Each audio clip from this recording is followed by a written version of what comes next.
하나님의 말씀은 신약성경 요한계시록 11장 15절 말씀을 제가 봉독해 드리겠습니다. 이것은 하나님의 말씀입니다. 일곱째 천사가 나팔을 불매 하늘에 큰 음성들이 나서 이르되 세상 나라가 우리 주와 그의 그리스도의 나라가 되어 그가 세세토록 왕노릇 하시리로다 하니 아멘. 오전에 선택했던 본문입니다. 본문의 내용은 제가 자세하게 주의는 안 하고 전에 설교할 때 주의 설교 두 번 할 때 다 했던 내용들이고 결론적으로 세상 나라가 우리 주와 그의 그리스도의 나라가 되어 그가 세세토록 왕노릇 하시리로다 라고 하는 이 말씀의 의미는 예수 그리스도의 재림 이후에 이 세상에서 바로 그리스도께서 왕으로 통치하시는 천년 왕국이 이루어질 것이다 라고 하는 내용으로 제가 여러분들에게 말씀을 드렸습니다. 그래서 오전 예배에는 천년왕국이란 무엇인가에 대해서 역사적으로 살펴보는 천년왕국론에 대해서 제가 첫 번째로 말씀을 드렸는데, 이것은 그냥 초대교부부터 지금 이 시대까지 계시록 20장에 기록된 천년을 어떻게 이해하고 해석해 왔느냐에 대한 어떻게 보면 역사적으로 보는 천년왕국의 해석사입니다. 그래서 오전에는 제가 역사적 전천년에 대해서 시간을 다 할애를 해서 오전 예배에는 제가 말씀을 드렸고, 이제 오후 예배에는 그 내용과 이어져서 한 4세기 정도까지는 이제 역사적 전천년이 지배적이었죠. 어떤 학자는 8세기까지도 이제 역사적 전천년의 해석이 이제 이렇게 내려왔다라고 말을 하는데요. 그거는 전체적으로는 올바르게 알 수 없어도 보통 한 3, 4세기까지는 지배적이었다라고 하는 것을 학자들이 말을 합니다. 오전에도 제가 말씀을 드렸지만 계시록 20장 1절과 7절에서 천년이라고 하는 용어가 킬리아 에테라고 하는, 이게 이제 천년이라고 하는 말이거든요. 킬리아가 헬라어로 천이라고 하는 용어거든요. 킬리오이라고 하는 말. 킬리오이가 천이고, 그다음에 에토스라고 하는 이 단어가 해예요. 해. 천년 이렇게 되는 거예요. 요 단어가 6번 나와요. 요 6번 나오는 요 킬리아 에테라고 하는 요 천년이 2000년의 역사를 지나면서 아직 합일된 결론에 도달하지 못했어요. 그래서 지금도 여러 가지 어떤 해석들로 지금 이제 그러한 학파들이 지금 나눠져 있고요. 이거는 예수님 재림 때까지는 평행선을 갈 수밖에 없는 이제 그러한 사실이라고 여러분들에게 제가 말씀을 드렸습니다. 그래서 이제 초대교부들이 이제 보아왔던 역사적 전천년에 대해서 오전에 말씀을 드렸는데, 초대교부 시대에는 신학이 이제 신학적인 부분이 체계화되기 시작하는 시점이기 때문에 성경의 어떠한 부분이라도 신학적으로 완결된 부분이 하나도 없습니다. 다 모든 것들이 시작이에요. 그래서 이제 조실신학 같은 데서 신론, 그 다음에 이제 인재론, 그 다음에 기독론, 다음에 구원론, 그 다음에 성령론, 그 다음에 이제 종말론, 교회론, 뭐 이러한 이제 중요한 어떤 교리들이 있잖아요. 이것이 어느 날 갑자기 이렇게 확정이 된 게 아니라 초대교부부터 쭉 교회의 역사를 통해서 성경을 해석하는 과정 속에서 서로의 어떤 다른 사상들이 서로가 이제 논쟁하고 격돌하면서 사실은 이제 교리의 체계들이 확립이 된 거예요. 그래서 이제 니케아 공회부터 시작해서 초대교회 7공회가 있습니다. 그 이제 공회를 통해서 교리들이 많은 논쟁을 통해서 이제 잘못된 교리들을 이단으로 정죄하고 이제 올바른 교리들을 세워나가죠. 사실 종말론은 아직까지입니다. 그러니까 뭐 어떤 신론이라던가, 그 다음에 인간론이라든가, 기독론, 그 다음에 교회론, 그 다음에 성령론이 구원론이고, 그 다음에 종말론 같은 이 파트에서는 거의 다 모든 것들이 이제 이렇게 정립이 됐는데, 종말론만큼은 아직도 정리가 안 됐어요. 아직도 이 종말론은 좀 학문적으로나 신학적으로나 아직도 체계화가 아직도 덜 돼 있다라고 거의 학자들이 동일하게 말을 합니다. 그래서 제가 이제 이번 시간에 이번 주에는 말씀을 드리는 것은 천년 왕국론이 어떻게 지금까지 2000년 동안에 내려왔느냐. 그래서 이제 첫 번째 제가 역사적인 스타트를 그대로 내가 이제 말씀을 드린 거예요. 역사적 전천년이 초대교부 시대의 3, 4세기까지는 거의 지배적이었다라고 하는 말이고, 이 역사적 전천년의 특징이 뭐냐면 그 당시에는 뭐 다른 거는 몰라요. 그 당시에는 19장 11절과 21절에 나오는 내용이 예수님의 재림이거든요. 그게 이제 여섯 번째 대접을 쏟을 때 예수님 재림하시고 지상에 모여있는 아마겟돈을 그 본문에 보면 심판하십니다.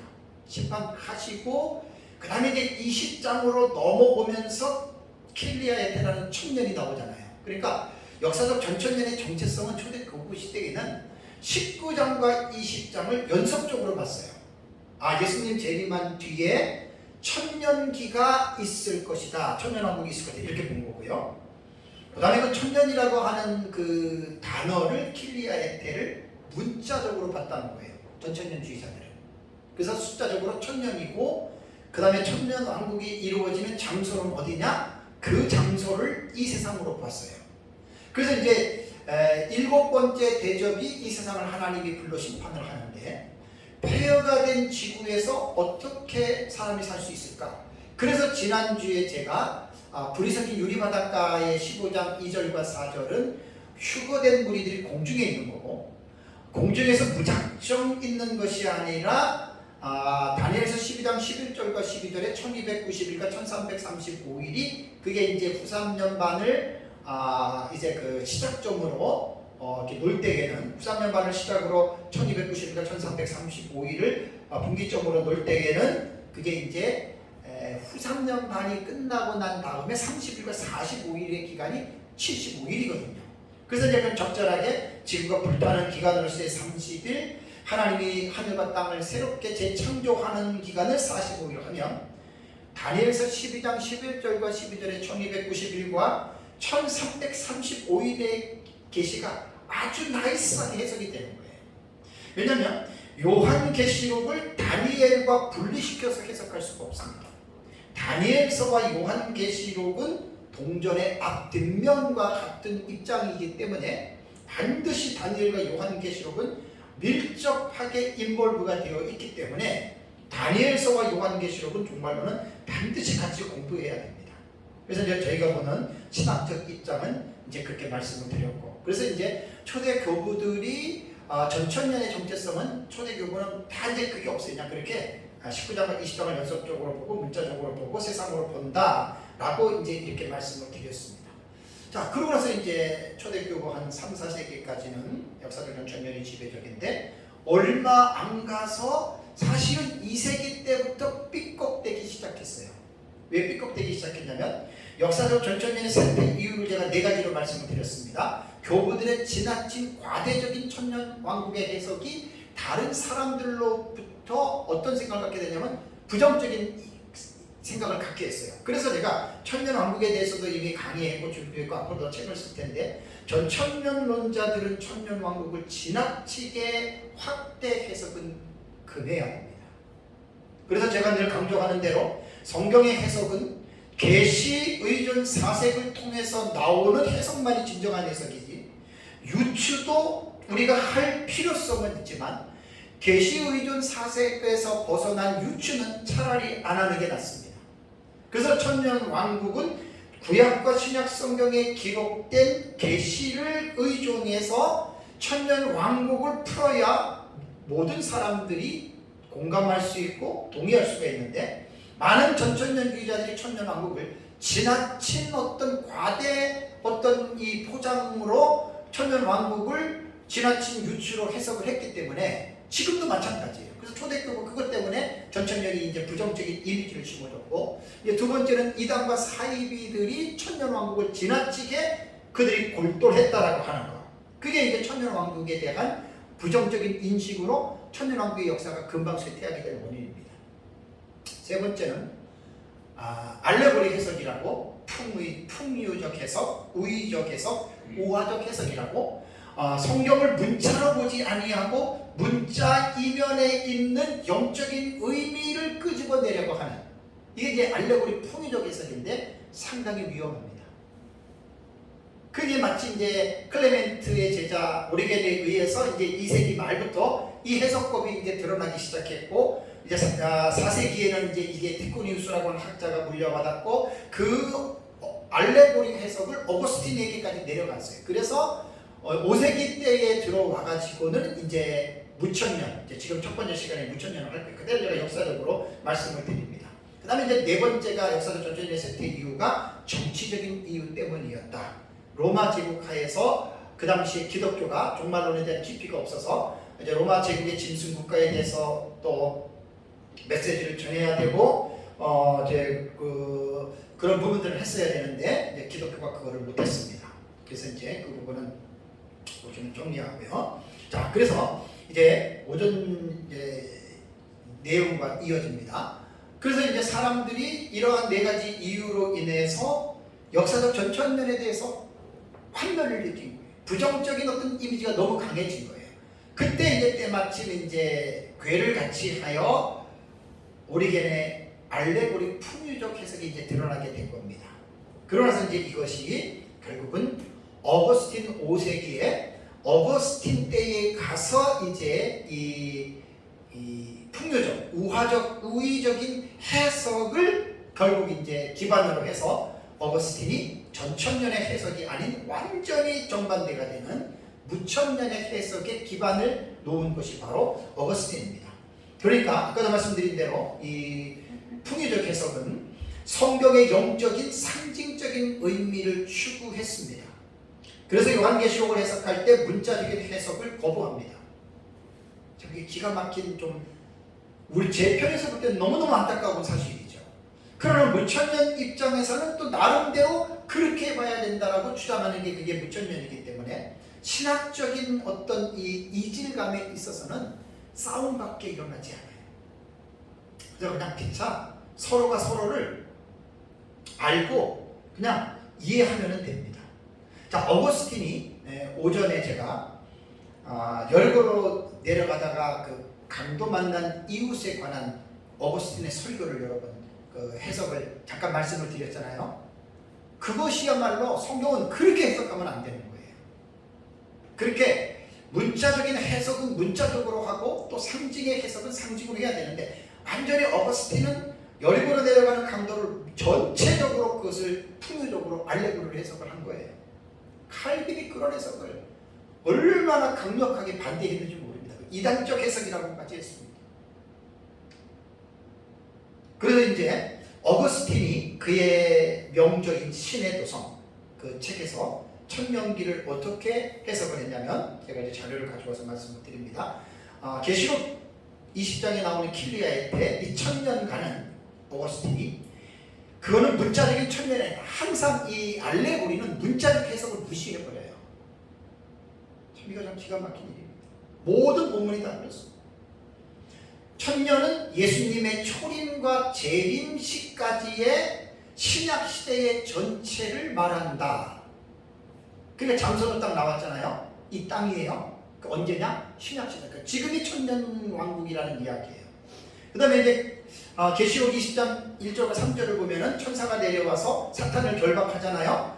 그 사탄의 결박은 바로 예수님이 부활하심으로 말미암아 사탄을 결박했고 무적에게도 넣었다. 그러니까 어거스틴의 어떤 이 이론에 의하면 지금 사탄 없는 거예요. 지금 사탄은 무적에게 갇혀 있는 거예요. 이게 무천년의 가장 큰 약점이 이거예요. 그 무천년론자들은 지금 계시록 20장 1절과 3절의 말씀을 통해서 천사가 사탄을 잡아서 무적에게 지금 가둬놨기 때문에 이 세상은 천사가 없다, 이렇게 사탄이 없다, 이렇게 말하는 거예요. 이게 무천년의 제일 큰 약점입니다. 이거 해결 못합니다. 아무 소리 못하고 엉뚱한 이야기로 지금 빗대어서 말을 합니다. 그리고 계시록 20장 4, 5절에 보면은 그리스도와 함께 천년 동안 왕노릇한다라고 말을 했잖아요. 그 왕노릇하는 것이 언제냐? 신약시대라는 얘기예요.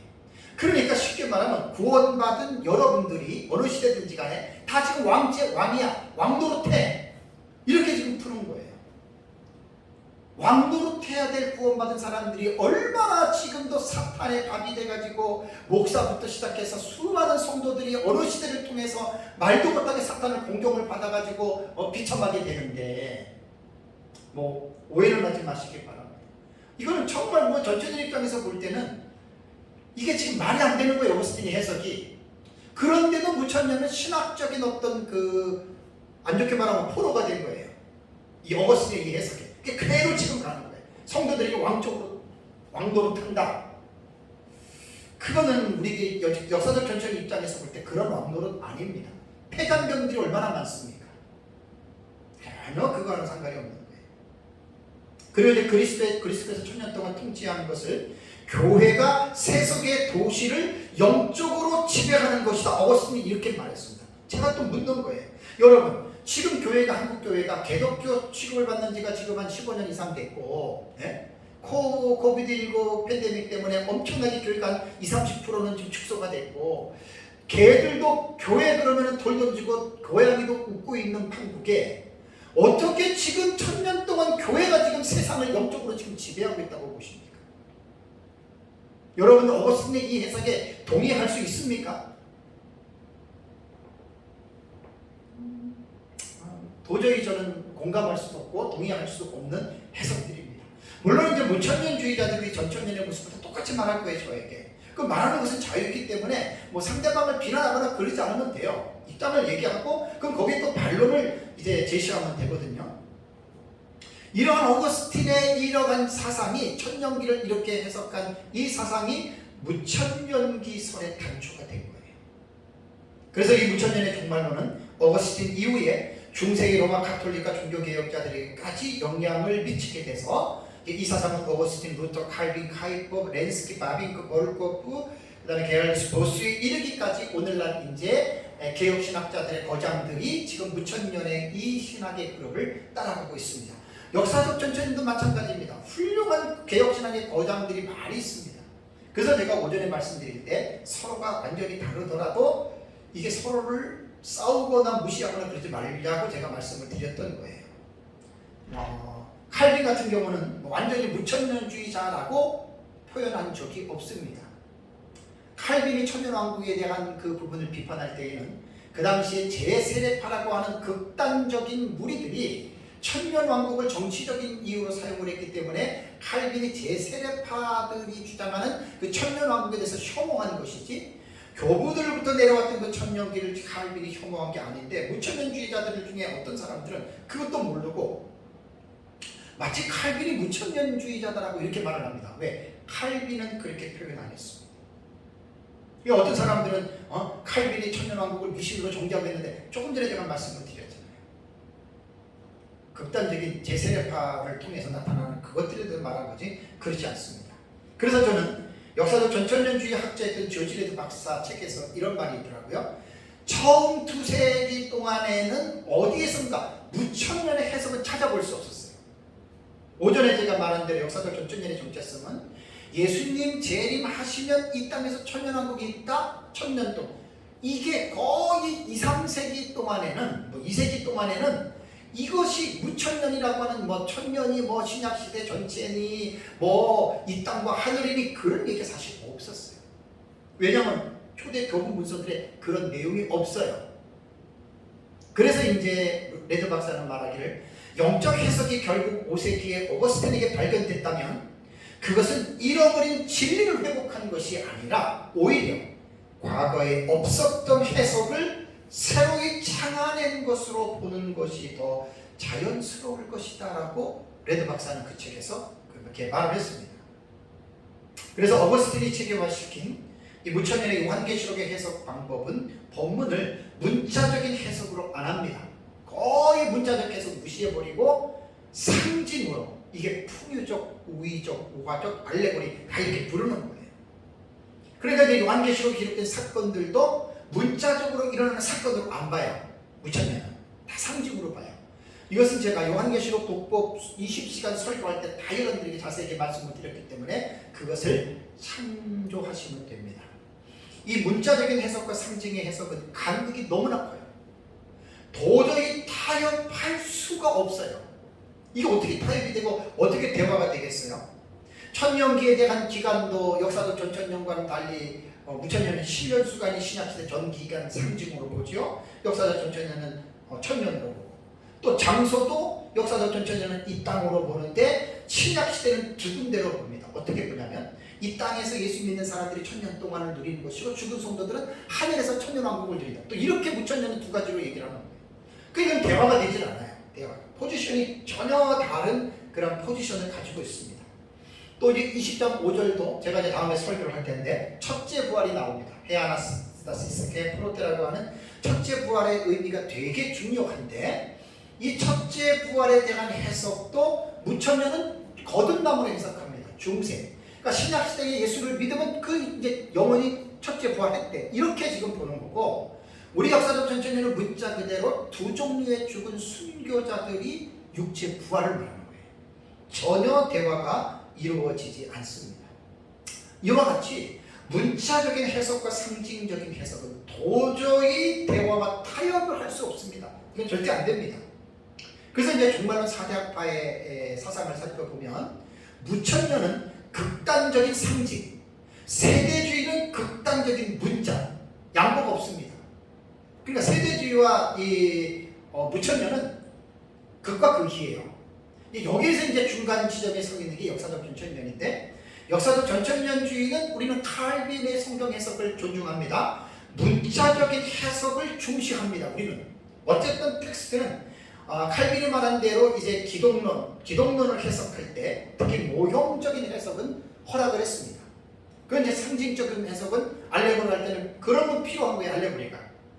그런데 칼빈은 기독론에만 사용하고 다른 것은 사용하지 말라 했는데, 여러분 요한계시록은 기독론이 아니에요. 물론 예수 그리스도의 재림이 주제이긴 하지만 그 기독론이 아니에요. 기독론의 어떤 중요한 어떤 부분이 있긴 있지만 요한계시록 전체는 1세기에 살고 있는 교회에게 주신 계시이고 장차 이 세상에 일어날 사건들이기 때문에 요한계시록을 기독론이다라고 말하는 건 잘못된 거예요. 기독론의 요소는 있어요.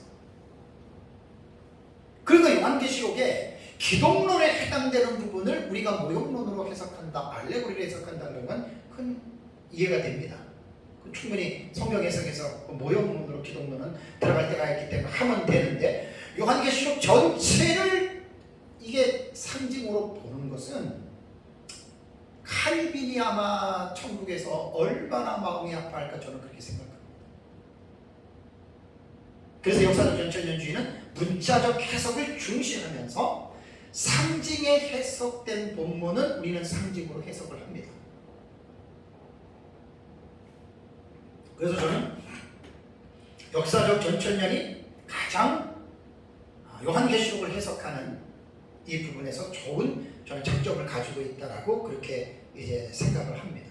근데 이제 중요한 것은 뭐냐면 극과 극은 대화와 타협이 되지는 않습니다. 그러나 기독교 2000년 역사를 통해서 보면은 어떤 시대마다 이 서로가 안 맞으니까 반목과 질시가 있었고 토론과 논쟁과 격돌이 있었습니다.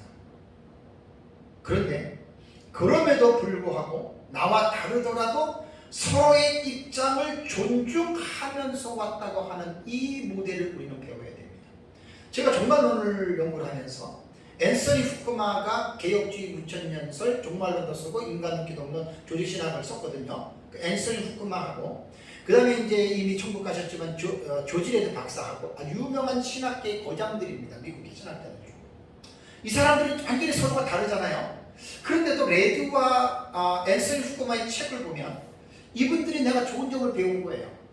나는 레드 박사의 앤서니 후쿠마의 말이에요. 나는 레드 박사가 말하는 예를 들면 예수님 재림 후에 이 땅에 천년왕국이 있다고 하는 것은 나는 동의할 수 없다. 나는 인정하지 못한다. 그러면서도 레드의 좋은 점은 무천년주의 학자였던 앤서니 후쿠마는 칭찬합니다. 나는 그게 너무나 부러웠어요. 야, 역시 이런 사람들은 학자 중에서는 참 대학자다. 난 그렇게 봐요. 학자적인 소양을 참 잘 가지고 있는 좀 인격적으로도 훌륭한 분들이라는 말입니다. 그런데 한국의 교수들이나 몇몇 사람들 내가 이렇게 보면은 그 극단적인 사람들이 있는 걸 몇 면을 봤어요. 자기 것만 옳대. 자기 것. 내가 보는 방식만 옳고 다른 건 다 틀린데 성경을 잘못 보는 거래. 그런 걸 보면은 앤서니 후크만과 레드 박사가 서로 다르지만 서로 존중하는 모습과 우리나라에서 제가 봤던 신학자들 그런 걸 보면 이상하잖아요. 그죠? 아니 종말론은 해석상 다를 수 있어요. 다르다고 해서 틀리다라고 말을 하고 무시하고 비난하고 정죄한다면 그렇다고 이단도 아닌데 서로가 다 개혁신학자들인데 종말론 보는 입장만 다를 뿐인데 그래서 제가 이 부분에 대해서 제가 좀 주장하는 거예요. 다르더라도 서로가 겸손하게 포용하면서 내 것만 옳다고 소리 지르지 말고 상대방의 것도 공부해서 배우고 그리고 객관적으로 아는 것이 가장 종말론을 제가 볼 때는 올바르게 아는 사람이라고 저는 확신합니다. 제가 그런 사람이 되고 싶어서 지금도 계속 공부를 하는 거예요. 그래서 제 책에는 그런 객관적인 입장을 담은 거예요. 어느 요한계시록의 사건 하나가 나타나면 내 것만 옳다 이렇게 말을 하지 않았습니다. 그래서 이 책에 담은 내용들이 내 것만 쓰면 이렇게 두껍게 쓸 필요가 없어요. 이게 한 1300, 400페이지 되거든요. 기본적인 글씨체로 하면. 이건 1040페이지로 지금 줄인 거예요. 그래서 객관적으로 다 쓰다 보니까 책이 두꺼워진 거예요. 원래는 제가 이 책이 한 2000페이지 정도 되는 분량입니다. 제가 요한계시록 주의하고 70일에가 2000페이지가 되는 분량인데 돈이 많이 들어가기 때문에 줄인 거예요. 그래서 이제 제가 연구를 하면서 깨달은 거는 뭐냐면 2000년의 역사를 통해서 보니까 자기가 보고 있는 것에 대한 어떤 주관적인 입장은 무시하지 말고 갖고 가라는 거예요. 제 얘기는 제가 지금 역사적 전천주의자로서의 내가 믿는 사상을 갖고 가되 나와 다르다고 해서 남을 비난하거나 정죄를 하지 말라는 거예요. 저도 상당히 조심스러워해요. 지금 오늘도 조금 전에 부처님 약간 좀 비웃듯이 얕잡아보듯이 말을 했는데도 제가 좀 주의하는 거예요. 그러니까 다른 점에 대해서는 말할 수가 있어요. 그리고 상대방이 틀린 점에 대해서는 성경적으로 반박할 수 있어요. 그건 잘못된 게 아니에요. 그러나 이제 무시하거나 정죄는 하지 말자는 거죠. 그래서 제가 이제 이런 부분을 제가 말씀을 드리고요. 지금 이제 한 30년 이전부터는 전 세계의 종말론의 그림이 어떻게 가냐면 전에처럼 어느 한 학파의 사상만을 옳다고 주장을 하지 않아요. 한국이 한 30년 전에만 해도 이강문 목사님하고 최갑종 목사님하고 무천년 전천년 서면으로 논쟁해가지고 책도 나오고 했잖아요. 자기 것만 옳다고 막 그랬잖아요. 근데 그 이후부터는 그러지 않아요. 세계의 신학계가. 세계 주경 신학가들이 요한계시록을 주장할 때 그렇게 안 해요. 지금은 절충주의 들어보셨죠? 제가 할 때 절충주의 종합적 해석법을 취해요. 그러니까 요한계시록에 네 가지 사건을 있을 때 네 가지 사건으로 해석한다고 그랬어요. 과거주의, 역사주의, 미래주의, 이상주의. 요 네 가지 주의를 전에는 하나만 고집을 했어요. 하나만. 우리는 미래주의란 말이에요. 하나만 고집을 했는데 30년 이전부터는 이게 그레고리 빌 책에도 나오고 그 다음에 그랜트 오스빌이라고 하는 책에도 나와요. 무천년 전천년들 주의 책에 나와요. 그 책에서 그들이 밝히는 거예요. 미국에 있는 학자들이. 지금 거의 종합적인 부분입니다. 그래서 우리나라의 종말론 연구가인 부흥과 개혁사 대표인 백금산 목사님의 입장을 제가 전에도 설교할 때도 말씀을 드렸고 에스라 강의 때도 했는데 그분은 지금 이렇게 자기 자신을 자기 정체성을 말하고 있습니다. 네 가지의 해석법은 각각 장단점이 있습니다. 과거, 역사, 미래, 이상. 그래서 최근에 많은 복음주의 요한계시록 해석자들은 네 가지 해석법 중 장점을 종합적으로 취하는 절충주의 해석 또는 종합적 해석을 취합니다. 이 외국 학자들 다 그래요. 여기에는 조지레도 들어가고 박유선 박사님도 들어가요. 다 들어가요. 거의 다 들어가요. 박유선 박사님은 지금 돌아가신 지가 좀 되셨고 그런데도 그 박유선 박사님 주석을 제가 요한계시록을 읽어보면 다 절충주의가 많아요. 그러니까 그렇게 지금 흘러들어간다 그 말입니다. 그러면서 이제 백금산 목사님 말하기를 종합적 해석법에서도 복잡한데요. 과거주의와 미래주의 해석 두 가지만 종합한 경우 혹은 과거와 상징주의와 미래주의를 종합한 경우 이 네 가지를 한번 서로가 이렇게 어긋내면서 이 예를 들어서 어떤 종합했다고 생각해 보십시오. 그러면 많은 어떤 그러한 해석법들이 여기서 또 파생이 되는 거예요. 그래서 백금산 목사님은 자신의 정체성을 이렇게 밝힙니다. 저는 이 가운데에 상징주의를 가장 기본으로 하면서, 원래 무천년주의자거든요. 그러면서 이제 자기들의 정체성이 상징주의를 가장 기본적으로 하면서 그 다음에 1세기 당시의 역사적 배경을 중요시하는 과거주의와 그 다음에 예수님의 재림과 재림 이후의 종말적 사건을 중요시하는 미래주의와 그 다음에 예수님의 초림과 재림 사이에 교회 시대 전체에 대한 관심을 지속시키는 역사주의의 장점을 세 가지를 모두 취하는 종합적 해석법을 견지합니다. 이렇게 최근에 백금산 목사님이 이렇게 글을 썼어요. 인터넷에서 제가 이 글을 내가 가지고 왔어요. 제 책에 이제 이 글을 내가 인용을 합니다. 그러면서 저와 같은 요한계시록 해석법을 구속사적 상징주의 해석법이라고 합니다. 또 하나의 타이틀이 생긴 거예요. 이분 나름대로 구속사적 상징주의 해석법 이렇게 됐다라고 하는 말입니다. 그러니까 거의 지금 한 30-40년 전에 이제 요한계시록을 연구해서 책으로 쓰신 분들을 보면 거의 다가 지금 이 종합적인 모델로 절충주의로 계시록을 보고 있기 때문에 이전에 한 가지만 고집했던 그것과는 많이 지금 유해졌기 때문에 전에와 같이 이제 싸우지 않습니다. 별로. 자, 그렇다면 절충주의를 해석법을 취하는 사람들의 공통적인 특징이 뭐냐면 이 절충주의 해석을 취하는 사람들은 자기들이 가지고 있는 종말론의 본질적인 거는 양보 안 해요. 자, 이제 다음 주에 제가 자세하게 합니다. 전천년은 예수님 재림하면 이 땅에서 천년하고 있다. 이거 양보 안 합니다. 무천년은 지금 신약 시대가 천년 왕국이다. 지금 천년 왕국이 실현된 천년 왕국이다. 현재 천년이다. 이렇게 그거는 양보 안 해요. 그 다음에 나머지 부분들은 요한계시록의 1장부터 22장까지 약 61가지 사건이 나온다 그랬잖아요. 6장부터 9장까지 19장까지가 약 44가지, 그 다음에 6장 19장부터 22장까지가 약 11가지 나옵니다. 사건. 그 사건에 대해서는 제가 볼 때는 완전 절충주의입니다. 그 나머지에서도 서로 좋다 그러면 서로가 이제 갔다가 백금산 목사님 말씀처럼 다들 이제 외국 백금산 목사님이 누구한테 힌트를 얻었겠어요? 그레고리 빌이나 마우스나 그레토스번이나 다 뭐 웬만한 외국의 주정신학자들까지 이렇게 가니까 그 대학자들 앞에서 우리가 뭐 내 것만 고집하겠어요? 그러니까 이제 그렇게 말하는 겁니다. 그래서 저는 이 절충주의 해석의 장점은 지난번에 제가 요한계시록 독법 20시간 할 때 말씀을 드렸습니다. 장점은 뭐냐면 서로에 대한 비판보다는 서로를 인정해주는 화합의장을 만들어 간다는 점에서는 좋다고 저는 생각합니다. 그래서 우리가 저도 미래주의 해석을 고집하는 사람입니다. 어떤 사람은 이상주의를 고집하는 경우가 있을 수 있습니다. 무천년은. 거기에 경도가 된 사람들은 조심할 게 이거 배워야 됩니다. 나와 다르더라도 내 것만 옳다 하고 나와 다른 상대방을 틀리다는 말을 하지 말자. 이걸 제가 지금 강력하게 지금 요구하는 거예요. 저 자신도 그렇게 지금 가려고 계속해서 그 부분을 말씀을 드리는 겁니다.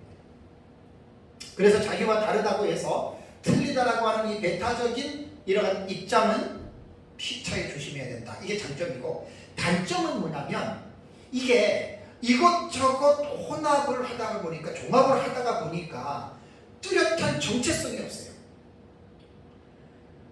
네 가지에 합하는 정체성들이 있잖아요. 과거주의 그러면 요한계시록이 20장 이후부터 빼놓고 20장 이전까지는 과거 시대에 이미 성취가 됐다.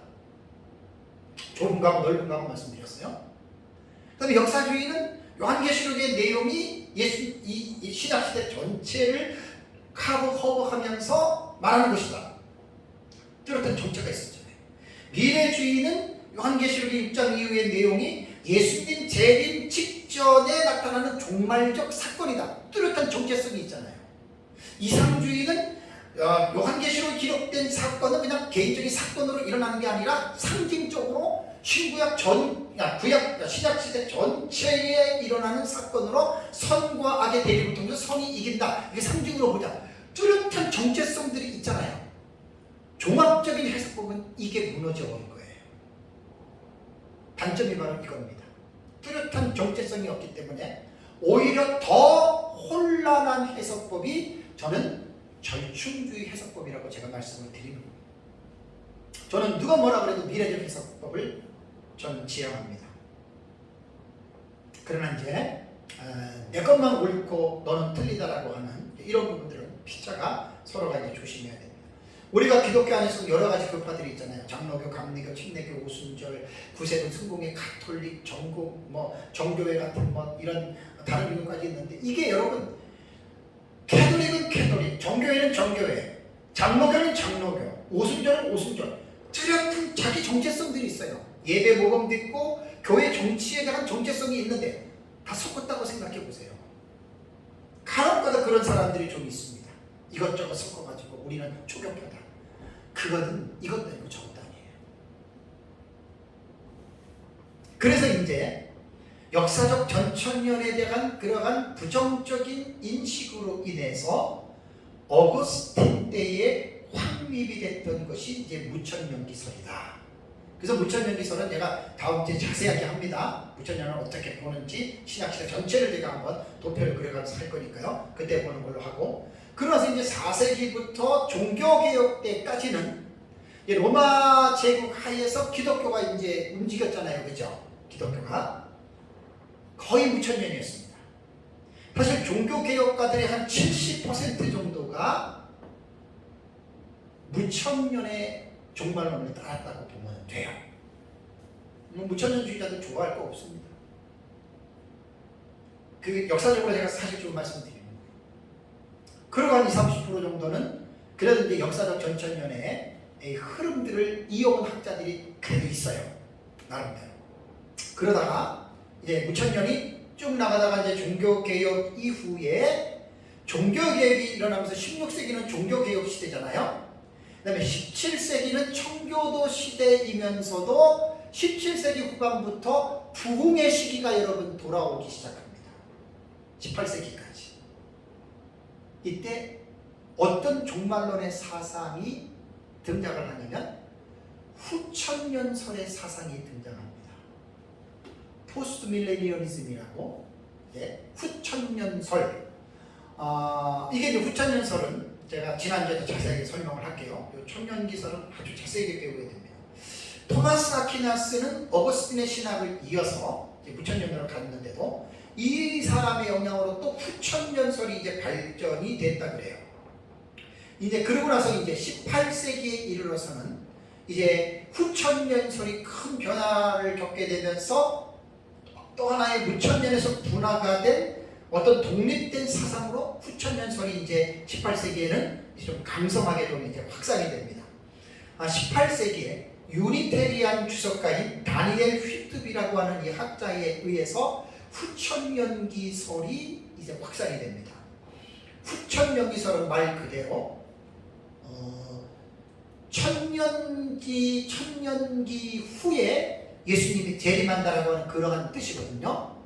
그런 뜻인데 다음 주에 요 용어는 다시 하게 제가 처음부터 설명을 해드릴게요. 그러니까 천년 왕국이 끝난 다음에 예수님이 재림한다. 자, 전천년은 뭐라고 그랬죠?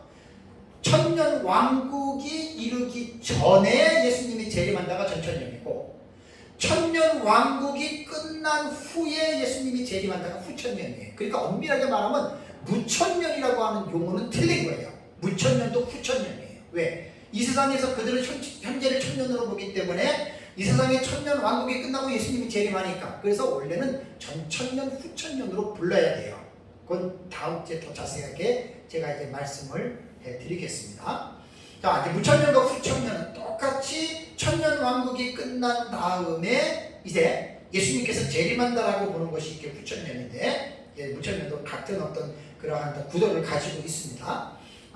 여기서도 후천년에도 뭐라고 이야기를 하냐면 첫째 부활은 무천년과 똑같이 거듭남이라고 합니다. 그러니까 제가 그랬잖아요. 후천년은 무천년에서 분화가 됐다 그랬잖아요. 무천년과 거의 똑같아요. 한 가지 뭐 중간에 뭐 세부적으로 들어가면 다른 부분도 있어요. 그렇지만 가장 큰 다른 점이 뭐냐면 무천년은 신약시대 전체 해가지고 예수님의 재림하는 이 전체의 기간을 천년 왕국으로 봤다면 후천년은 신약시대의 전체 기간의 어느 시점에서 천년왕국이 시작된다고 보는 거예요. 이게 후천년의 특징이에요. 어느 시점에서 천년왕국이 시작된다는 겁니다. 이게 이제 무천년과 후천년에 대한 차이점이거든요. 그러면 여기에서 말하는 천년기에 대한 해석이 그런 거예요. 무천년으로 볼 때는 예수님 십자가에서 죽고 부활하심으로 사탄이 여기서부터 묶어가지고 끝까지 재림하잖아요. 후천년주의자들은 사탄을 여기서 묶는 거예요. 천년왕국이 시작될 때. 어떻게 보면 무천년보다는 조금 더 이해하기가 좀 간편한 면이 있어요. 왜냐하면 천년이 시작될 때 천사가 내려가가지고 사탄을 무적행에다 집어넣잖아요. 그죠? 그러니까 무천년은 요거예요. 그리고 또 하나는 뭐냐면 사탄을 결박하고 나서 천년왕국이 시작이 되잖아요. 후천년주의자들은 뭐라고 이야기를 하냐면 이때 거의 지구상에 있는 모든 사람들이 복음화가 될 것이다 이렇게 말하는 거예요. 여기에 유대인들도 대거 개종이 있을 것이고 그래서 예수님께서 재림하시기 직전에 예수님이 이 세상을 영적으로 왕으로 통치한다. 이게 후천년의 무천년과의 아주 특이점이 바로 요 부분입니다. 그래서 이제 후천년주의자들은 여기서 이제 이게 어떻게 보면 낙관론이거든요. 낙관론. 이 낙관론이 하나님의 계시를 의존해서 말하는 낙관론이라는 것은 맞아요. 근데 성경에 없는 낙관론을 사람이 만들었다면 인위적인 낙관론이 되는 거예요. 거의 모든 사람들이 후천년의 낙관론은 성경에서 말하는 낙관론이 아니고 인본주의적인 낙관론이라고 모든 학자들이 다 이야기를 합니다. 그래서 이제 후천년주의자들은 뭐냐면 이 천년기간 동안에 이제 죄는 완전히 제거되지는 않지만 최저의 상태로 감소가 되고 사회, 경제, 정치, 문화도 크게 개선이 되어서 이제 많은 사람들이 이제 죄를 짓는 데서 돌아와가지고 이제 이 세상이 그야말로 지상 낙원이 된다라는 말입니다. 여러분, 이 이론만을 들어보면 어때요? 너무 좋지요. 그런데 이 이론이 언제 시작이 됐다고요? 18세기 부흥 시기에 이 후천년의 설이 시작됐다고 했죠. 유니테리안 주석가인 다니엘 휘트비에 의해서 이 해석이 드러났다 그랬죠. 그러니까 이 당시는 시대적인 상황을 이해해야 돼요. 16세기가 종교개혁 시대에서 이제 프로테스탄트가 개신교가 아니라 신교가 아니라 로마 가톨릭이 기독교를 지배하기 이전의 기독교, 초대교부 성경적인 그 기독교를 회복시킨 거예요. 그러니까 이 16세기는 종교개혁 시대고 17세기는 종교개혁자들에 의해서 퓨리탄이라고 하는 청교도들에 의해서 정말 하나님의 말씀을 온전하게 살아내는 것들이 이제 유럽 지역에 이게 그 청교도의 신학이 퍼졌거든요. 일본도 미국이. 그래가지고 이 청교도 신학으로 아주 사람들이 경건하게 이제 하나님의 말씀에 실천하면서 살았던 시대가 17세기 되고 10세기 말부터 시작해가지고 18세기로 넘어가는 과정에서는 이제 그 교회들의 부흥시기도 일어나고 또 한편으로는 자유주의가 태동이 되면서 기독교의 이제 어두운 그림자가 밀려오는 시기, 이제 그러한 시기였단 말이에요. 그래서 18세기부터는 이제 그 18세기, 19세기는 이제 선교적인 시기라고 하죠. 부흥이 돼서 뭐 미국이라든가 영국이라든가 막 그런 불안파 같은 데서는, 불안파에서는요, 한 지역이 막 마을이 막 회심을 하고 막 도시가 회심을 하는 이러한 부흥의 길들이 많이 일어났어요. 우리나라만 하더라도 1907년에 평양 대부흥운동 보세요. 이런 것들이 이제 18세기부터 부흥의 운동이 시작이 되다 보니까 그때 신학자들이 무천년계, 그때 전천년을 가지고 있는 사람들은 그런 생각 우리는 안 합니다. 신학적인 입장에서.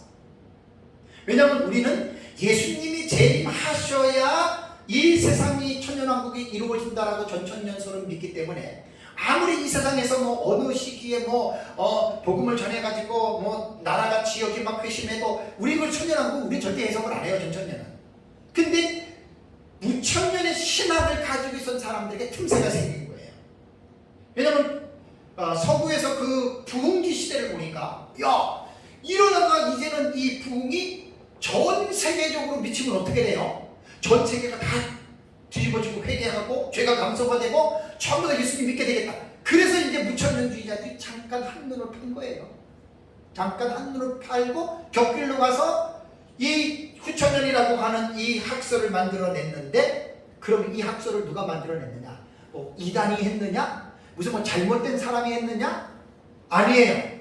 조나단 에드워즈, 찰스 하치, 윌리엄 세드, 로버트 댄리, 비비 워필드 같은 유명한 이 조직신학자들, 이 신학자들이 후천년 기술을 부르짖었던 거예요. 그러니까 이 당시에는요, 진짜 무천년은 저리 가라지. 이제 무천년은 같은 찌레를 갖고 있었지만 천년기를 보는 입장이 무천년과 다르잖아요.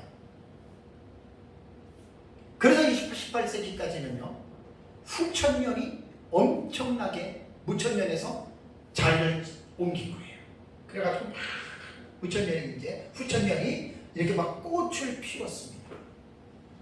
얼마나 좋습니까? 얼마나 기분 좋은 낙관문입니까? 그런데 1914년에 1차 세계전쟁이 일어나죠. 그러니까 그 전까지는 해도 좋았어요. 이 18세기, 19세기, 20세기 초까지 부흥운동이 막 1차 세계대전이 일어나기 전까지 막 진짜 막 너무 좋았어요. 19세기, 18세기. 마치 이제 9천년이 맞고 이제 전 세계가 이제 그리스도 안으로 돌아와가지고 다 이제 복음화가 될 것이다. 그래서 막 선교사들, 막 전도자들, 막 예수 믿는 사람들이 막 기도하고 막 엄청나게 뜨거웠단 말이에요. 이때 이제 그리스도의 계절이 이 땅에 임한다. 그리스도께서 임하실 때 이 땅은 됐는데 1914년에 1차 세계대전이 뻥 터지고 나니까 이 전쟁이 찬물을 끼얹은 거예요. 후천년주의자들의 낙관문에.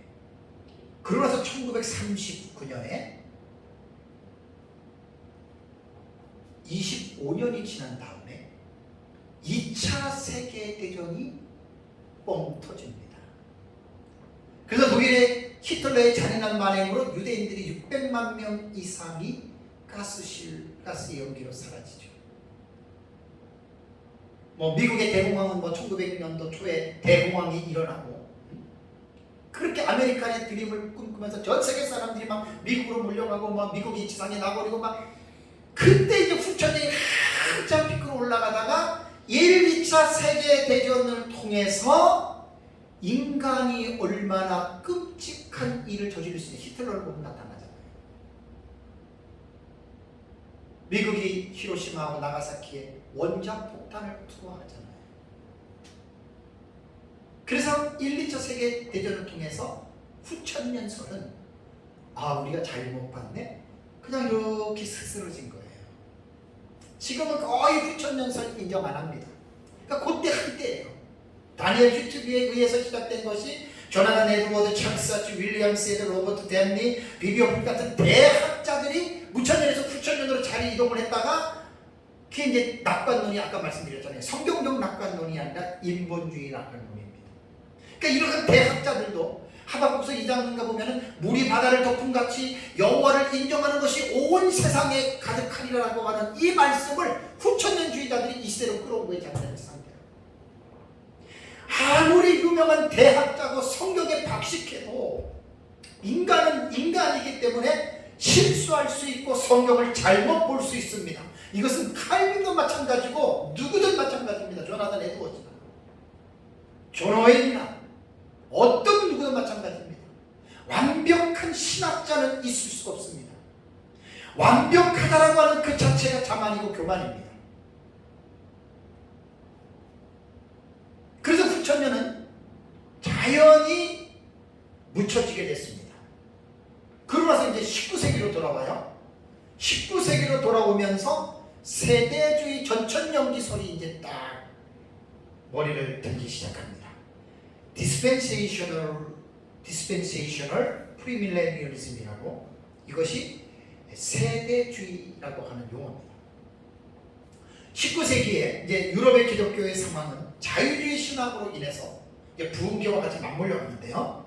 신학적 대혼란기를 겪고 있었습니다. 영국도 마찬가지고 미국도 마찬가지고요. 그런데 영국은 국교회 성공의 영향을 받아서 개혁교회의 영향력은 거의 미미한 상태입니다. 그래서 완전히 국가적인 교회가 되고 어떤 종교가 어떤 하나의 틀에 갇히는 이런 게 되니까, 그 당시 이제 존 넬슨 다비가 1800년도에 태어나서 1882년에 이제 죽었는데, 영국 국교회의 그릇된 신학적 입장을 거부하고 올바른 신앙을 위해서 살아야 되겠다라고 국교회에 나와서 형제단의 그룹에 들어가서 형제단을 운동을 했어요. 그래서 이제 폴리머스 형제단이 존 넬슨 다비가 만든 공동체입니다.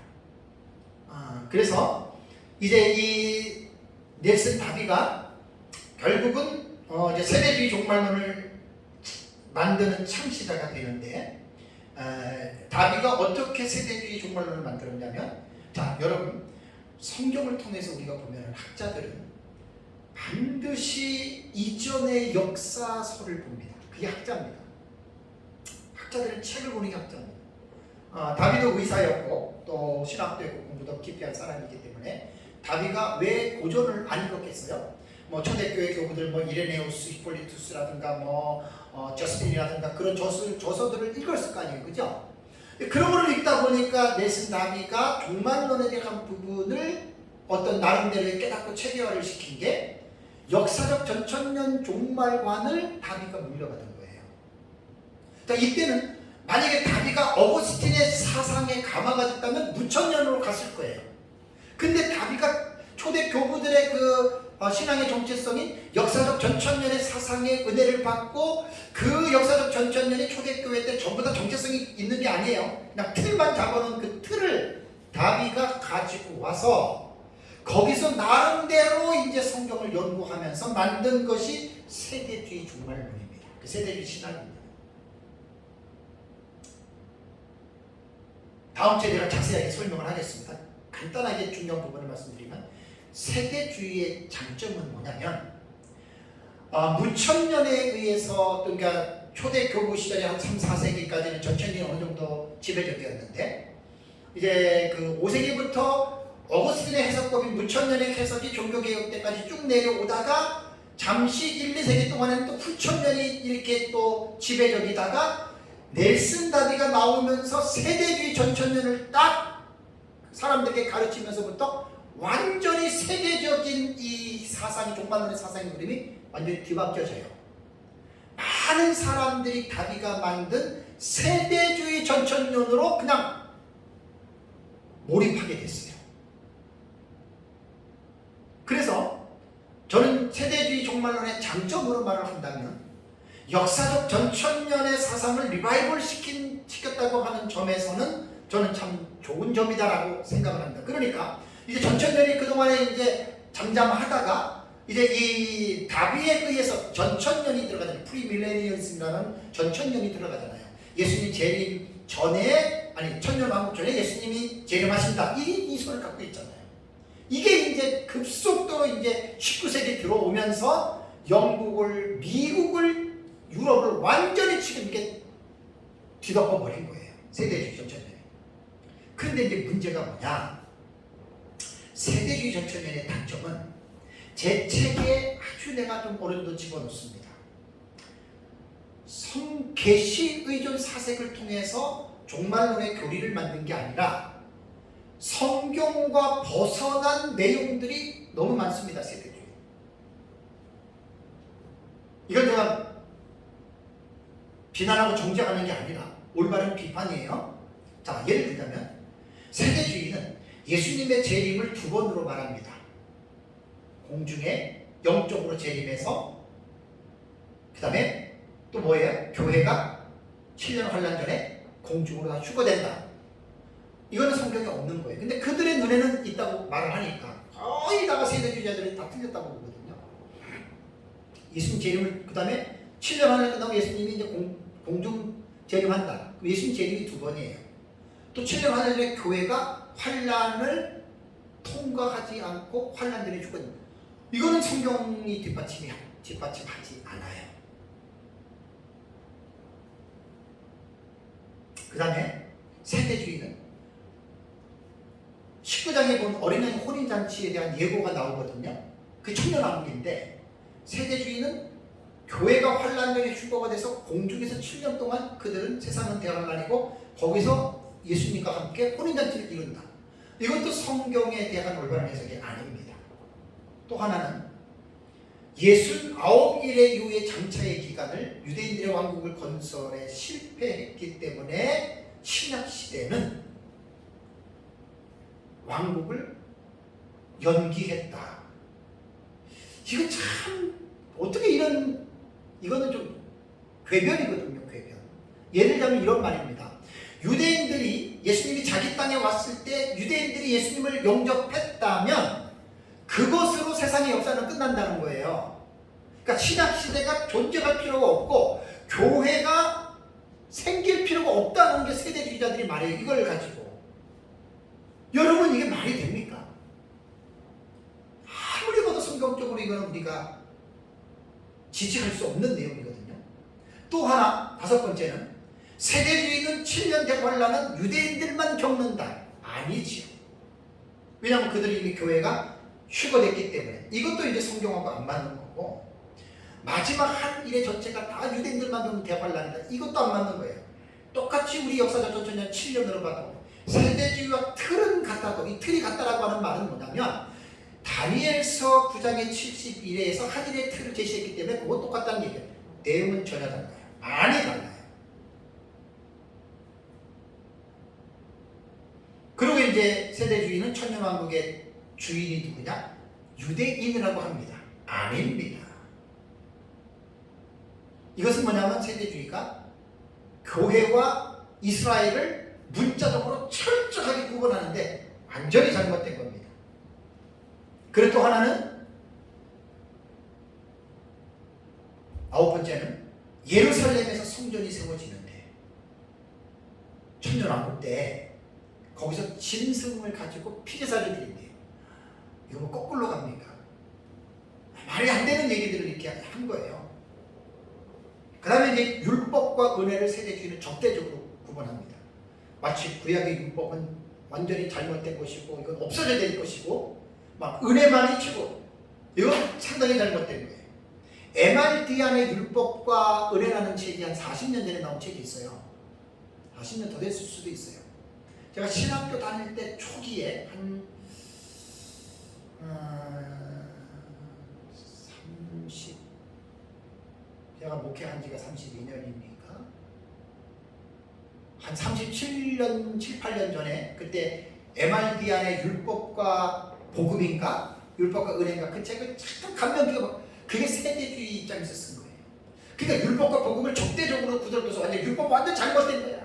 이거 완전히 폐지하고 막 정죄만 하고 죽이는 거야. 이렇게 본 게 세대주의자들이 율법을 잘못 이해한 거예요. 그 다음에 또 하나는 기가 막힌 게 뭐냐면 마지막 11번째로 세대주의자들은 일곱 시대를 말을 하잖아요. 무죄 시대는 창조로부터 인류 타락 전까지가 1세대예요.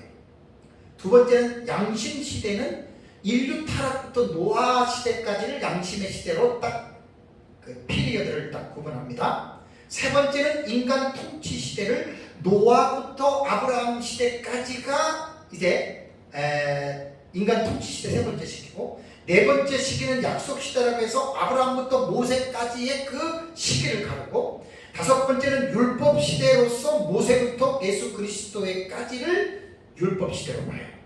다음에 여섯 번째는 은혜 시대로서 교회 시대를 은혜 시대로 보고, 일곱 번째 시기를 왕국 시대로서 천년 왕국으로 봅니다. 그런데 이거는 시대를 구분하는 것은 언약 신학자들도 시대를 구분하는데 언약자들이 신학자들이 보는 게 정확하지요. 뭐 그런 차원에서는 틀려도 그런 대로 나름대로 이해가 되는데 여기에 뭐를 덧붙이냐면 구원에 있어서는 시대마다 구원의 방식이 다르다. 아마 요즘에 아마 그 세대주의는 그렇게 말 안 할 거예요. 왜냐하면 세대주의가 고전적 세대주의와 개정 세대주의와 점진적 세대주의로 점프했거든요. 고전 세대주의자들이 이런 말을 했을 거예요. 지금 요즘에 점진적 세대주의는 아마 이렇게 안 볼 겁니다. 왜? 말이 안 되지. 어떻게 시대마다 양심의 시대는 양심적으로 살아야 구원을 받고 율법 시대는 율법을 지켜야지만이 구원을 받는다. 이게 말이 됩니까? 그러니까 은혜 시대, 신약 시대는 은혜로만 구원을 받는 거예요. 이렇게들 이야기를 하니까 세대주의가 상당히 잘못된 신앙이 너무나 많다는 거예요.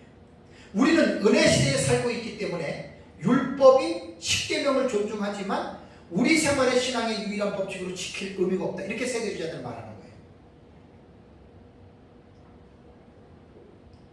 여러분, 십계명은 지킬 필요가 없는 법이 아니라 도덕법으로서 영원한 법입니다. 지켜야 됩니다.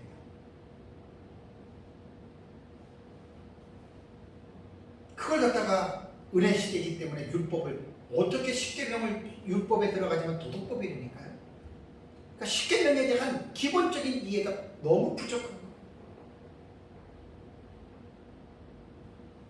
그러니까 이제 세대주의자들은 이렇게 얘기를 합니다. 십계명은 지키는 것보다도 단지 십계명을 통해서 죄를 깨닫고 회개하고 그냥 그리스도에게 돌아가는 역할만 해준다. 그러니까 죄를 깨닫게 해준 율법의 그 정죄하는 그것만 강조한 건데 여러분 십계명은 그렇지 않습니다. 도덕법이기 때문에 지켜야 됩니다. 그래서 제가 십계명 전에 설교를 할 때 율법의 1용도, 2용도, 3용도 기억나시죠? 율법에 3가지 용도가 있어요. 그리고 세대주의는 극단적인 문자적 해석법을 취하기 때문에 많이 위험합니다. 세대주의는요, 아까 말씀드린 대로 고전적 세대주의를 클래시컬 디스펜세이셔널리즘이라고 부릅니다. 이 고전적 세대주의는 초기 형태의 세대주의입니다. 존 넬슨 다비에 의해서 시작이 됐고, 그 다음에 미국의 스코필드라고 관주 성경을 써서 세대주의 신학을 그대로 미국에 확산시킨 사람입니다. 다음에 달라스 신학교를 세운 차이퍼라고 하는 이 사람들이 고전적 세대주의 학자들로 들어가고요. 이게 이제 초기 세대주의입니다.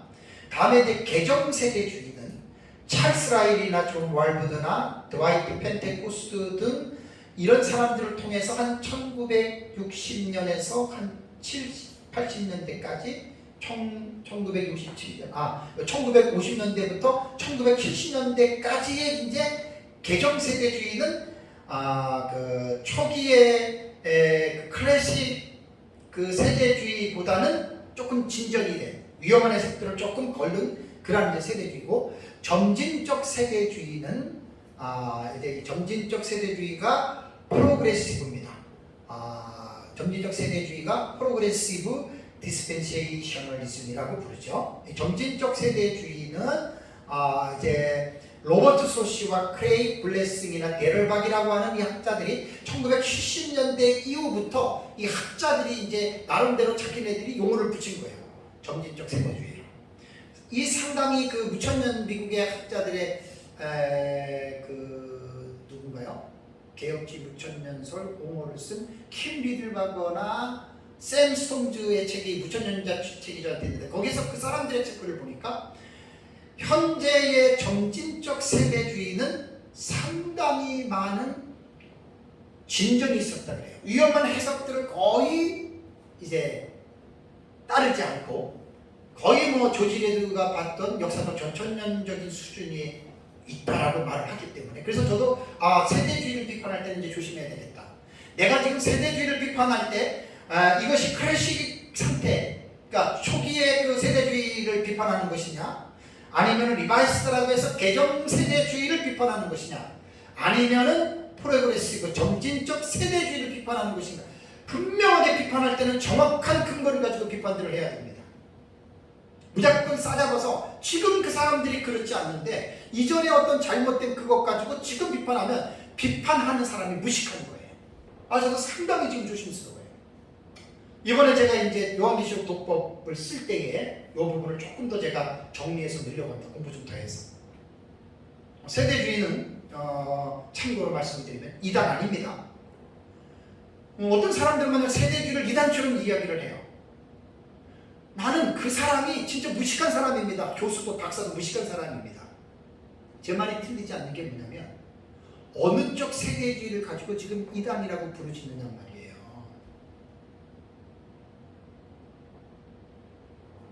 개정 세대주의자였던 세대주의의 유명한 학자가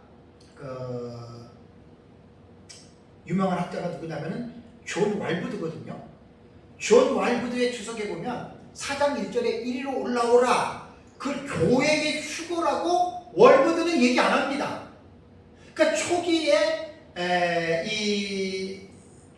세대주의자들, 고전적 세대주의자들이 그렇게 말했지, 고지는 100여 년 정도 지나고 난 이 개정세대주의자였던 왈부드도 그거를 꼭 그렇게만 볼 수 없다라고 이야기를 했습니다.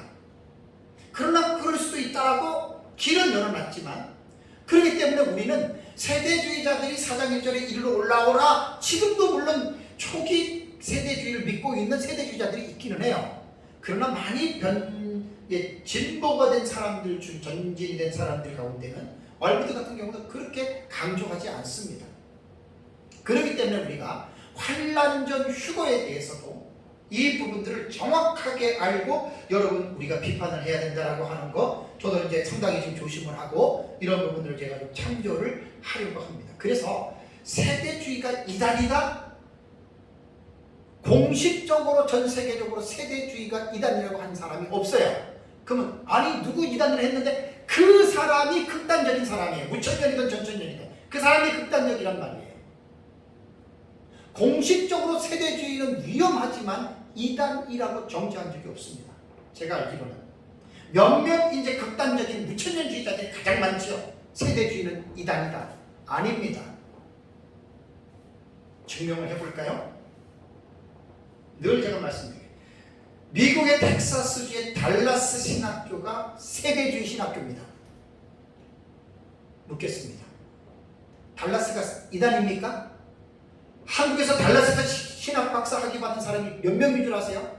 내가 나중에 한번 세보려고 그래요. 수백 명은 넘겠죠. 지금도 달라스 신학교 미국 내에서 유명합니다. 세대주의 신학교입니다. 인디애나주에 있는 그레이스 신학교 세대주의입니다. 그레이스 신학교가 지금 이단입니까? 이단이라고 하는 사람 하나도 없다니까요. 근데 왜 자꾸만 세대주의를 이단으로 말하는 게 제 얘기는 좀 알고 얘기는, 박사는 뭐하고 교수는 뭐예요? 메이저 신학교 교수는 뭐하냐고요. 이게 지금 세대주의가 이게 고전적 세대주의냐 개정 세대주의냐 점진적 세대주의냐도 판단하지 못하고 교수가 돼가지고 박사라고 하는 사람이 남을 비판하는 데 빠져가지고 객관적인 비판도 못하고, 그거는 교수가 아닌 학자도 아니고 아주 좀 상당히 수준이 로우 상태에 있는 사람이에요. 정말 그 저급한 사람이에요. 난 누구라고 하지만 얘기 안 해요. 메이저 신학교에 있어요. 그런 무천년 교수들이. 정말 난 가슴 아파요. 어떻게 저 사람이 저 큰 신학교에 교수가 돼가지고 저런 걸 가르치나. 그런 교수한테 배운 학생들이 얼마나 불쌍한지 몰라야죠. LA의 탈보 신학교 있습니다. 탈보. 세대주의 신학교입니다. 탈보 신학교가 이단입니까? 제가 알고 있는 목사님 아들 지금 거기 공부하고 있고, 또 우리 후배 목사님 친구가 탈보 스트림 공부하고 있어요. 탈보 신학교 이단입니까? 아니잖아요. 필라델피아의 바이블 유니버시티 신학대학이 있습니다. 여기도 세대주의 신학교입니다. 이 신학교가 이단입니까? 아니란 말이에요. 그래서 비판할 때는 조심스럽게 비판을 해야 돼요. 고전적 세대주의, 네슨담이나 스코필드나, 150년 이전에 했던 그 사상을 지금 많이 세대주의자들이 고치고 했는데, 그걸 갖다가 지금 고친 사람들 갖다가 몰아붙이면 그 사람 비인간적이고 비상식적이죠. 제가 세대주의를 편들려고 하는 게 아니에요. 저도 세대주의 비판 많이 합니다. 그러나 분명하게 포지션을 딱 정해줘야 돼요. 이전에 고전적 세대주의 때는 이건 완전히 잘못했다. 이렇게. 사랑하는 성도 여러분, 사도 요한에 의해서 기록된 작은 두루마리의 계시인 요한계시록은 묵시적인 양식으로 기록된 하나님의 계시이기에 쉽게 이해할 수 없습니다. 요한계시록은 백인백색의 책이며 천의 얼굴을 가지고 있는 책입니다. 요한계시록 20장 1절과 7절에 6번 등장하는 천년이라는 용어, 이 용어를 해석하는 데 있어서 2000년 기독교 역사를 살펴보면 4대 학파로 지금 분립이 되어져 있습니다. 아직도 천년기설은 합의점에 이르지 못하고 서로가 평행선의 길을 지금도 걸어가고 있습니다. 제가 오전 예배와 오후 예배에는 이 천년기설에 대해서 역사적으로 제가 지금 살펴본 거예요. 초대교부 시대에는 역사적 천년기설이 지배적이고 5세기 이후 어거스틴 때에는 무천년기설이 종교개혁 때까지 지배적이고 그 다음에 이제 17, 18세기에는 후천년기설이 지배적이었고 19세기 이후에는 아주 19세기는 거진 한 1세기 이상을 세대주의가 완전히 전 세계를 장악했어요. 아마 전천년, 무천년, 후천년보다도 더 큰 아마 영향력이 세대주의가 19세기와 20세기 중반까지 이제 지배적으로 세대주의가 지배를 했다라고 하는 사실입니다. 그래서 오전과 오후 예배 제가 이제 설교의 내용에 짚는 거는 천년기설의 역사적인 정황에 대해서 여러분들에게 말씀을 드렸기 때문에 이렇게 전천년, 무천년, 후천년 세대주의가 이렇게 역사적으로 볼 때에 이 천년왕국론이 이렇게 진전이 있었구나라고 하는 것만 여러분들이 이해하시고 다음 주에는 이제 그러면 역사적 전천년은 어떻게 믿느냐? 천년왕국 그 이전의 이후의 역사를, 그 다음에 무천년은 어떻게 믿느냐, 그 다음에 후천년은 어떻게 믿느냐, 세대주의는 어떻게 믿느냐, 이걸 이제 다음 주에 제가 설교를 하고, 그 다음에 이제 계시록 20장 이제 1절과 3절은 또 이제 뭐 다음 주에 할지 그 다음 주에 할지 모르겠습니다. 왜냐하면 제가 이 부분은 너무나 중요하기 때문에 뭐 천년왕국의 역사적인 뭐 상황도 모르고 무조건 그냥 자기는 무천년이고 무조건 자기는 전천년인데 무조건 자기는 세대주의래. 그럼 뭐가 무천년이고 뭐가 전천년이고 뭐가 여러분 세대주의입니까? 그래서 마지막으로 제가 또 다시 당부드리는 말씀은 뭐냐면 4대 학파가 전천년과 세대주의 비슷하고 무천년과 후천년 비슷해요. 전천년과 세대주의는 많이 달라요. 그리고 이제 전천년과 무천년은 대화가 안 될 정도로 확 다릅니다. 그리고 지금 이 시대에는 아까 말씀드린 대로 종합적 해석법입니다. 그렇게 싸우지 않습니다. 그래서 우리는 내 것만 옳다고 주장하고 나와 다른 사람을 비난하지 말고 가장 제가 연구하면서 배운 하나의 지혜가 뭐냐면 다 배워야 되겠다. 저는 지금 다 공부하잖아요. 전천년, 무천년, 후천년 세대들이 다 지금 계속 공부합니다. 저는 내가 종말을 할 때까지 계속 공부합니다. 그리고 계속 책을 써낼 겁니다. 그래서 서로 아웅다웅 싸우지 말고 나와 다르다고 상대방 무시하지 말고 전체적으로 세소한 목회자들은 다 배워야 돼요. 근데 한 가지 아는 게 있어요. 하나 배우기도 힘든데 어떻게 두 개를 배웁니까? 이게 현실.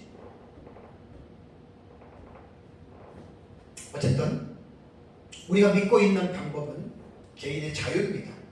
뭐라고 할 수 없습니다. 개인의 자유이기 때문에 잘 나름대로 자기가 믿고 있는 바를 잘 믿고 또 그대로 살아서 예수님의 재림때에 부끄러움이 없는 그러한 삶을 살아가는 그러한 우리 모두가 되기를 주님의 이름으로 축복합니다. 다 같이 우리 한번 기도하겠습니다.